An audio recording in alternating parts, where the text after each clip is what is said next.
Assalomu alaykum. Hurmatli pensionerlar, nafaqa oluvchilar va ota-onasining pensiyasi bilan shug'ullanayotgan farzandlar. Bugun men sizga 1 avgustdan boshlab pensiya va ijtimoiy to'lovlar atrofida e'tibor berish kerak bo'lgan muhim o'zgarishlar haqida juda aniq va oddiy tilda tushuntirib beraman. Bu ma'lumot har bir oilaga tegishli. Chunki uyda pensioner bo'lmasa ham yaqin qarindoshingiz, qo'shningiz yoki ota-onangiz bu masalaga albatta duch keladi. Eng muhimi, kim qo'shimcha to'lov olishi mumkin, kimning puli kechikishi mumkin, qaysi hujjat sababli to'lov to'xtab qolishi mumkin va qayerga murojaat qilish kerakligini bugun birma-bir aytaman. Hozirning o'zida kanalga obuna bo'ling, videoga like bosing, chunki bunday xabarni vaqtida bilgan odam pulini ham, asabini ham asraydi. Avval pensiya masalasi ko'pchilik uchun oddiy ko'rinardi. Oy boshida yoki belgilangan sanada pul tushadi. Odam bank kartasidan oladi yoki naqd shaklida yetkazib beriladi. Lekin amalda har oy bir xil bo'lmaydi. Kimdadir ish staji qayta tekshiriladi. Kimdadir nogironlik guruhi bo'yicha ma'lumot yangilanadi. Kimdadir boquvchisini yo'qotganlik nafaqasi bo'yicha oila tarkibi o'zgaradi. Yana kimdadir yashash manzili yoki bank kartasi muammosi chiqadi. Shuning uchun 2 avgustdan boshlab eng katta e'tibor faqat pensiya miqdoriga emas, balki pensiyani to'g'ri rasmiylashtirish, qayta hisoblash va qo'shimcha to'lovlarni o'z vaqtida olish masalasiga qaratiladi. Oldin ko'p pensionerlar bir narsani bilmasdi. Agar pensiya noto'g'ri hisoblangan bo'lsa, odam o'zi murojaat qilmaguncha bu xato yillar davomida qolib ketishi mumkin. Masalan, ish stajida 2 yil hisobga kirmagan bo'lsa, bu har oy pensiyada kichik farq beradi. Bir qaraganda katta ming yoki 7 ming so'm katta pul emasdek tuyuladi. Lekin 12 oyda bu darcha saqtam dedim ming yoki daqib daldim ming so'm bo'ladi. Agar 3 yil davomida shunday davom etsa, farq millionlab so'mga yetadi. Shuning uchun men doim aytaman, pensiya masalasida mayli tushyapti-ku deb yurish kerak emas. Tushayotgan pul to'g'ri tushyaptimi? Qo'shimcha haq bor yo'qligini tekshirish kerak. Endi nima o'zgarmoqda? Eng avvalo, pensionerlar va ijtimoiy nafaqa oluvchilar bo'yicha ma'lumotlar ko'proq elektron bazalar orqali solishtiriladi. Bu degani insonning yoshi, ish staji, nogironlik holati, yashash manzili, bank kartasi, oilaviy holati va boshqa ma'lumotlar turli tizimlarda mos kelishi kerak. Agar bir joyda boshqa ma'lumot, ikkinchi joyda boshqa ma'lumot tursa, to'lov kechikishi yoki aniqlashtirish talab qilinishi mumkin. Bu qo'rqinchli narsa emas, lekin beparvo qaralsa, pensioner o'z vaqtida pulini ola olmay qolishi mumkin. Men birinchi navbatda kimlar ko'proq e'tiborli bo'lishi kerakligini tushuntiraman. Birinchi guruh pensiyaga yaqinda chiqqanlar. Agar siz oxirgi 1 yil ichida pensiyaga chiqqan bo'lsangiz, hujjatlaringiz to'liq kiritilganmi? Ish stajingiz to'g'ri olinganmi? Ish haqi ma'lumotlari to'g'ri hisoblanganmi? Albatta tekshiring. Ko'p holatda odam pensiyaga chiqayotganda shoshiladi, korxonadan ma'lumotnoma topadi, arxivdan hujjat olib keladi. Lekin ayrim yillar tasdiqlanmay qoladi. Keyin esa nega qo'shnim mendan ko'proq pensiya oladi? Axir bir xil ishlaganmiz-ku degan savol tug'iladi. Masalan, bir ayol 30 yil maktabda ishlagan bo'lsin. Hujjat topshirganda 26 yillik staj tasdiqlandi. Qolgan 4 yil bo'yicha arxiv ma'lumot topilmadi. Pensiya shu 26 yil asosida tayinlandi. Keyin 1 avgustdan keyin u hujjatlarni qayta ko'rib, eski mehnat daftarchasidagi yozuv, buyruq nusxasi yoki arxiv ma'lumotini olib kelsa, pensiya qayta hisoblanishi mumkin. Agar farq oyiga 1 ming so'm chiqsa, bu ayol yiliga 1 million 200 ming so'm ko'proq olishi mumkin. Bu oddiy misol, lekin hayotda juda ko'p uchraydi. Ikkinchi guruh nogironlik pensiyasi yoki nogironlik nafaqasi oluvchilar. Bu yerda eng muhim masala tibbiy xulosa muddati va guruhning o'zgarishi. Ayrim insonlarda nogironlik muddati belgilanadi, ayrimlarida esa ma'lum muddatga beriladi. Agar muddat tugab, qayta ko'rikdan o'tish kechiksa, to'lov ham vaqtincha to'xtashi mumkin. Shuning uchun men nogironlik bo'yicha to'lov olayotganlarga aytaman. Hujjatingizning amal qilish muddatini hozirdan ko'rib qo'ying. Menga har oy tushyapti, demak hammasi joyida deb yurish xavfli. Bir kun kelib karta bo'sh turib qoladi, keyin sababini izlab yugurasiz. 3-guruh. Boquvchisini yo'qotganlik nafaqasi olayotgan oilalar. Bu to'lovda oila tarkibi, farzandning yoshi, o'qishi, turmush holati kabi ma'lumotlar katta ahamiyatga ega. Masalan, 10 yoshdan oshgan farzand kunduzgi ta'limda o'qiyotgan bo'lsa, ayrim holatlarda to'lov davom etishi mumkin.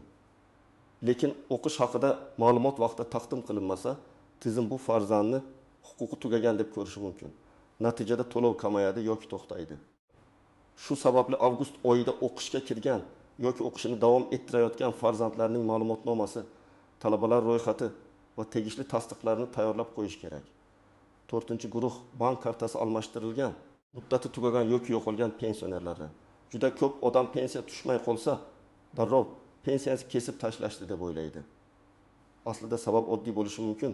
Karta muddati tugagan, bank hisob raqami yopilgan. Karta bloklangan yoki ism familiyada texnik xato bor. Masalan, pasportda Oktamova deb yozilgan, bank tizimida Oktamova deb kiritilgan bo'lsa, ayrim holatlarda to'lov qaytishi yoki ushlanib qolishi mumkin.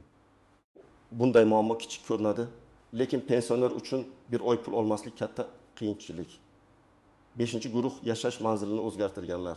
Agar pensioner bir tumandan boshqa tumanga ko'chib o'tgan bo'lsa, ro'yxatdan o'tish mahalla ma'lumoti pensiya bo'limidagi ma'lumotlar bir-biriga mos bo'lishi kerak. Aks holda odam eski manzilda turibdi deb hisoblanadi. Murojaat esa yangi hududdan qilinadi. Bu holatda men ko'chdim. Lekin hech kimga aytmadim deyish bilan ish bitmaydi. Pensiya tizimida manzil yangilanishi kerak. Endi yangi to'lovlar deganda nimani tushunish kerak? Men buni oddiy qilib aytaman. Yangi to'lov har doim ham hammaga bir xil qo'shib beriladigan pul degani emas. Ba'zan bu qayta hisoblash natijasida chiqadigan farq bo'ladi. Ba'zan kam ta'minlangan oiladagi pensionerga qo'shimcha yordam bo'ladi. Ba'zan parvarishga muhtoj shaxs bo'yicha alohida to'lov yoki kompensatsiya bo'ladi. Ba'zan kommunal xizmatlar, dori-darmon, sanatoriy yoki boshqa ijtimoiy yordamlar bilan bog'liq bo'ladi. Shuning uchun har bir pensioner menga nima tegadi degan savolni umumiy gap bilan emas, o'z holati bo'yicha tekshirish kerak. Masalan, bir pensioner yolg'iz yashaydi, farzandlari boshqa shaharda, daromadi faqat pensiya.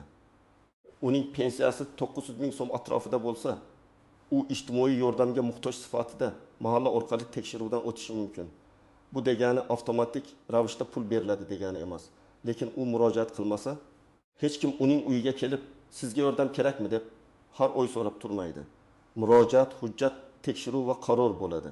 Ana shundan keyin qo'shimcha yordam masalasi ko'riladi. Yana bir misol. Erkak kishi 62 yoshda pensiyaga chiqqan. Lekin u 1990 yillarda ishlagan korxona yopilib ketgan. O'sha yillari ish staji pensiyaga qo'shilmagan. Keyinchalik arxivdan hujjat topildi. Agar u pensiya bo'limiga ariza bilan kirsa, staj qayta ko'riladi. Pensiya 1 million 400 ming so'mdan 1 million 720 ming so'mga oshdi. Oyiga 20 ming so'm farq. Bu odam uchun bir oyda dori pulining bir qismi, kommunal to'lovning bir bo'lagi, bozordagi eng zarur xarajatga yordam bo'ladi. Yana bir holat. Ayol kishi boquvchisini yo'qotganlik nafaqasini 2 farzandi uchun oladi. Katta farzandi burun bekasi yoshga to'ldi, lekin kollej yoki universitetning kunduzgi bo'limida o'qiyapti. Agar o'qish ma'lumoti vaqtida kiritilsa, to'lov davom etishi mumkin bo'lgan holatlar bo'ladi. Agar kiritilmasa, to'lov kamayadi. Keyin ona nega pul kam tushdi deb boradi. Unga ma'lumot yo'q deyshadi. Demak, muammo pul yo'qligida emas, hujjat vaqtida yetkazilmaganida bo'ladi. Endi istisnolar, tuzoqlar va ko'pchilik ko'rmaydigan nozik joylarga o'tamiz. Birinchi nozik masala ortiqcha to'lov. Ayrim odamlar davlat pul yubordimi, demak meniki deb o'ylaydi. Lekin agar pensiya yoki nafaqa xato hisoblanib ortiqcha to'langan bo'lsa, keyinchalik bu summa qaytarilishi talab qilinishi mumkin. Masalan, nogironlik muddati tugagan, lekin ma'lumot kech yangilangani uchun yana 2 oy pul tushgan. Keyin tekshiruvda bu aniqlansa, ortiqcha berilgan pul ushlab qolinishi mumkin. Shu sababli siz haqingiz tugagan yoki holatingiz o'zgargan bo'lsa, buni yashirish foyda bermaydi. Bugun olgan pul ertaga qarz bo'lib qaytishi mumkin. Ikkinchi nozik masala rasmiy ish va pensiya. Ayrim pensionerlar pensiyada bo'lsa ham ishlaydi. Bu har doim taqiqlangan degani emas. Lekin ayrim turdagi to'lovlarda qo'shimcha daromad, rasmiy bandik yoki oilaviy daromad hisobga olinishi mumkin. Masalan, oddiy yoshga doir pensiya bilan maqsadi ijtimoiy yordam bir xil narsa emas. Pensiya mehnat staji va qonundagi huquq asosida beriladi. Ijtimoiy yordam esa ehtiyoj darajasi, oila daromadi, mulk, yashash sharoiti kabi omillarga qarab belgilanadi. Shuning uchun men pensionerman, demak hamma yordam menga tegadi degan fikr to'g'ri emas. Lekin men pensionerman, hech narsa ola olmayman degan fikr ham noto'g'ri. Har bir holat alohida ko'riladi. Uchinchi nozik masala ishonchnoma orqali pensiya olish. Ko'p oilalarda pensioner yura olmaydi, bankka bora olmaydi. Pulni farzandi yoki qarindoshi olib beradi. Bu mumkin, lekin hujjat to'g'ri bo'lishi kerak. Ishonchnoma muddati tugagan bo'lsa, bank pul bermaydi.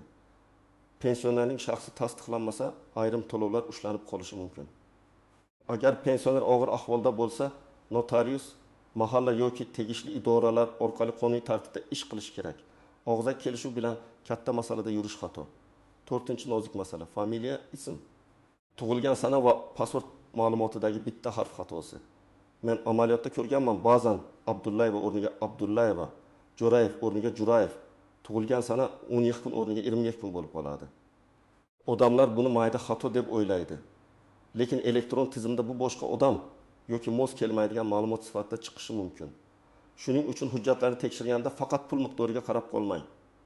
Ism, familiya, pasport raqami, tug'ilgan sana, manzil, bank hisob raqami hammasi mos bo'lishi kerak. 5-nozik masala, ariza yozmasdan turib natija kutish. Ayrim pensionerlar og'zaki so'raydi, eshik oldida maslahat oladi, telefon qiladi. Lekin rasmiy ariza bermaydi. Keyin men aytgandim-ku dedi. Davlat idorasida ko'p masala rasmiy ariza bilan yuradi. Ariza bo'lmasa muddat ham boshlanmaydi, javobgarlik ham aniq bo'lmaydi. Shuning uchun har qanday qayta hisoblash, qo'shimcha hujjat qo'shish, to'lov kechikishi, noto'g'ri ushlab qolish bo'yicha albatta yozma yoki elektron murojaat qiling. 6-nozik masala, qo'shnining holatini o'zingizga solishtirish. Qo'shnim 2 million oladi, men 20.300.000 olaman. Demak, meni aldashtirgan gapni ko'p eshitaman. Lekin pensiya miqdori faqat yoshga bog'liq emas. Ish staji, ish haqi, imtiyozli davrlar, harbiy xizmat, dekret davri, korxona to'lagan badallar. Nogironlik holati, ustama va boshqa omillar hisobga olinadi. Ikki odam bir mahallada yashashi mumkin, lekin pensiya hisob kitobi butunlay boshqa bo'ladi. To'g'ri yo'l solishtirib ranjish emas, o'z hisob kitobingizni tekshirtirish. 7-nozik masala, firibgarlar. Har safar pensiya, nafaqa, yangi to'lov degan xabarlar chiqqanda ayrim firibgarlar faollashadi. Ular kartangizga pul tushirib beramiz, yangi yordam ro'yxatiga kiritamiz, pasportingizni yuboring. SMS kodini ayting deb aldaydi. Men qat'iy aytaman, hech kimga bank kartangiz kodini, SMS tasdiqlash raqamini, ilova parolini bermang. Davlat idorasi yoki bank xodimi sizdan SMS kod so'ramaydi. Agar kimdir telefon qilib shuni so'rasa, bu xavfli holat. Pensionerlarimiz ishonuvchan bo'ladi. Shuning uchun farzandlar ham ota-onasiga buni tushuntirib qo'yish kerak. Endi nima qilish kerakligini aniq aytaman. Birinchi qadam, pensiyangiz oxirgi oyda qancha tushganini yozib qo'ying. Oldingi oylar bilan solishtiring. Agar kamaygan bo'lsa, darhol sababini aniqlang. Bankdan tushum ko'chirmasini oling yoki mobil ilovadan ko'ring. Ba'zan pul tushgan bo'ladi. Lekin karta qarzi, kredit, aliment yoki boshqa ushlab qolish sababli odam qo'lida kam pul ko'radi. Shuning uchun avval bankdagi harakatni tekshirish kerak. Ikkinchi qadam, hujjatlaringizni bir joyga yig'ing. Pasport yoki ID karta, pensiya guvohnomasi, mehnat daftarchasi, ish staji bo'yicha ma'lumotnomalar, arxiv hujjatlar, nogironlik xulosasi, bank karta rekvizitlari, yashash manzili bo'yicha ma'lumot. Agar boquvchisini yo'qotganlik bo'lsa, farzandlarning tug'ilganlik guvohnomasi, o'qish ma'lumotnomasi kerak bo'lishi mumkin. Hamma hujjatni bitta pappaga solib qo'ysangiz, idoraga borganda sarson bo'lmaysiz. 3-qadam. Tuman yoki shahar pensiya bo'limiga murojaat qiling. Murojaatda pensiya qayta hisoblab berishingizni so'rayman. Ish stajim bo'yicha qo'shimcha hujjatlarni ko'rib chiqishingizni so'rayman. To'lov kechikishi sababini tushuntirib berishingizni so'rayman deb aniq yozing. Arizada ism, familiya, pasport ma'lumoti, telefon raqami, manzil va masalaning mazmuni bo'lishi kerak. Og'zaki gap bilan cheklanib qolmang. 4-qadam. Mahallaga murojaat qiling. Agar siz ijtimoiy yordamga muhtoj bo'lsangiz, yolg'iz yashasangiz, daromadingiz kam bo'lsa, dori-darmon xarajatingiz ko'p bo'lsa, parvarishga muhtoj bo'lsangiz, mahalla orqali holatingiz o'rganilishi mumkin. Bu yerda rost ma'lumot berish muhim. Uyda aslida bir nechta daromad manbai bo'lsa, lekin yashirilsa, keyin muammo chiqadi. Agar haqiqatan ehtiyoj bo'lsa, hujjatlar bilan murojaat qiling. 5-qadam, bank kartangizni tekshiring. Karta muddati tugamaganmi? Bloklanmaganmi? Hisob raqami faolmi? Telefon raqamingiz bank tizimida to'g'rimi? Bularni bilib oling. Agar pensioner mobil ilovadan foydalana olmasa, farzandi yordam bersin, lekin parol va kodlarni begonalarga bermasin. Karta almashsa, yangi rekvizitlar pensiya to'lov tizimiga to'g'ri kiritilganini tekshirtiring. 6-qadam, agar javobdan norozi bo'lsangiz, yuqori turuvchi tashkilotga yoki rasmiy elektron murojaat tizimlari orqali yozing. Lekin murojaat hissiyot bilan emas, hujjat bilan kuchli bo'ladi. Menga kam berishyapti deyishdan ko'ra 1992 yillardagi ish tajrim hisobga olinmagan ushbu arxiv ma'lumotnomasini ilova qilaman, pensiyamni qayta hisoblashni so'rayman desangiz, natija ancha aniq bo'ladi. 7-qadam o'zgarishlarni kutib o'tirmang. Oyning boshidayoq tekshiring. Ayniqsa avgustdan keyingi davrda to'lov sanasi, qayta hisoblash, hujjat mosligi va qo'shimcha yordam masalalarida kechikmaslik kerak. Bir oy o'tib ketgandan keyin ham masala hal bo'ladi. Lekin odam shu bir oy ichida qiynaladi. Pensioner uchun pensiya faqat raqam emas, bu non, dori, kommunal to'lov, yo'l kira va kundalik hayot degani. Men yana bir muhim gapni aytaman. Har qanday xabarni eshitganingizda darrov vahimaga tushmang. Hamma pensiya to'xtaydi. Hamma qayta hujjat topshiradi. Hamma yangi pul oladi degan gaplar ko'pincha noto'g'ri talqin bo'ladi.